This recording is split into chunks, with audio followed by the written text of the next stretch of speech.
Buongiorno a tutti e grazie per l'invito a questo importante, oramai storico appuntamento sulle previsioni vendemmiali. Argomento che è piuttosto dibattuto e acceso anche in Emilia-Romagna.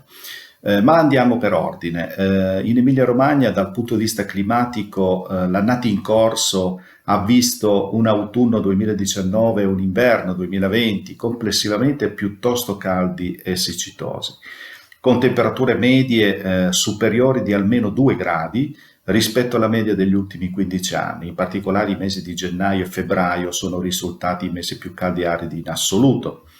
Da marzo a luglio la scarsità di piogge e la temperatura costantemente elevata si è mantenuta, se si escludono le 2 settimane, l'ultima settimana di marzo e la prima di aprile, in cui si sono verificati degli abbassamenti termici che hanno determinato delle gelate tardive con notevoli ripercussioni su alcune varietà in alcuni contesti viticoli della regione Emilia-Romagna. Ora siamo all'inizio di agosto e alcune aree viticole di collina in particolare sono in evidente stress idrico, mentre in pianura la situazione è piuttosto confortante. Dal punto di vista fitosanitario, per il momento preoccupa un po' l'oidio, che sta creando situazioni di difficile contenimento, soprattutto in collina. Si segnala anche quest'anno la presenza diffusa su tutto il territorio regionale di vigneti colpiti dal mal dell'esca e da altri fitoplasmi, quali il legno nero, ma anche un incremento della presenza di fillossera diffusa a macchie di leopardo da Rimini fino a Piacenza. Veniamo alle previsioni, quindi qualitative e quantitative all'epoca di raccolta per la regione Emilia-Romagna. Per quanto riguarda intanto le basi spumanti, quindi Chardonnay, Sauvignon Blanc e Pinot, per questi vitigni si stima un aumento produttivo del 5-10% rispetto al 2019 e un anticipo di maturazione di 7-8 giorni. In pratica le basi spumante saranno raccolte già a partire dalla prossima settimana. Per quanto riguarda invece i vitigni più tradizionali della regione Emilia-Romagna, partendo dall'area nord-ovest, Piacenza e Parma per intenderci, i vitigni più rappresentativi, Croatina, Ortrugo, Barbera e Malvasia di Candia, registrano un aumento di circa il 5% rispetto al 2019. La qualità si preannuncia buona, l'epoca di vendemmie è prevista a partire dal 25 agosto in poi, in anticipo di circa 3-4 giorni rispetto al 2019.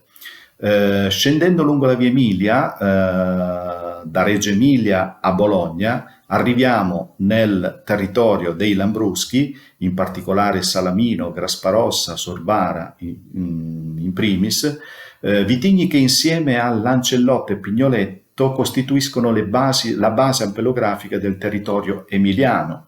Bene, per il Lambrusco e il Pignoletto è previsto un aumento produttivo dell'ordine del 15-20% rispetto al 2019, mentre per l'Ancellotta è atteso un calo produttivo di circa il 15%. La qualità, dai primi rilievi eseguiti per la determinazione della curva di maturazione, sembra essere molto buona. L'epoca è anticipata di 7-8 giorni rispetto al 2019 e l'inizio della vendemmia è prevista per la seconda decade di settembre. Proseguendo lungo la via Emilia arriviamo in Romagna, rappresentata principalmente dai vitigni Trebbiano e Sangiovese. Il Trebbiano, coltivato prevalentemente nelle province di Forlì, Cesena, Rimini e Ravenna peraltro a Ravenna peraltro è concentrata la maggiore superficie vitata di questo vitigno. Bene, per il Trebbiano si stima un aumento del 15-20% rispetto all'annata precedente e un anticipo di raccolta rispetto allo scorso anno di circa 8-10 giorni. L'inizio della raccolta di fatto è prevista a partire dalla metà di settembre. L'uva al momento, dal punto di vista qualitativo, si presenta con un ottimo rapporto acidità-zuccheri. Anche per il Sangiovese si stima una produzione in aumento del 10-15% e una vendemmia anticipata di circa 7-8 giorni rispetto al 2019. Si andrà presumibilmente a raccogliere verso metà settembre. La qualità e lo stato fitosanitario al momento sono più che buoni.